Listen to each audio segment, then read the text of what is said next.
Tired of incomplete Jira issues? Today, we're cracking down on that with a step-by-step guide on how to make fields mandatory in Jira, ensuring complete information for every issue. Let's get started. First, you'll need to be a Jira administrator. Then, navigate to your Jira project and access the project settings. Look for the screen section, usually found on the left-hand side menu within the project settings. This will take you to the Screen Schemes page. Screen Schemes control which fields appear during certain issue operations, like creating, editing, or transitioning. Click on the screen scheme that applies to the issue type you want to modify. Think of it as the blueprint for your issues.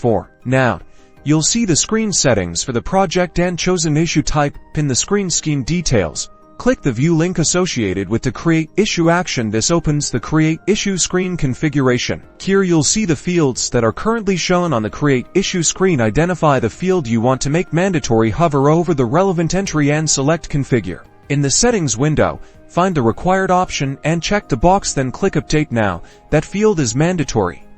When a user attempts to create an issue, they will now have to populate this field, preventing incomplete data. This is often visually indicated with a red asterisk. And that's it. You've successfully made a field mandatory in Jira. Apply these steps to other fields as needed to optimize your project workflow. Want to learn more Jira tips? Subscribe to our channel and manage your projects better, starting today.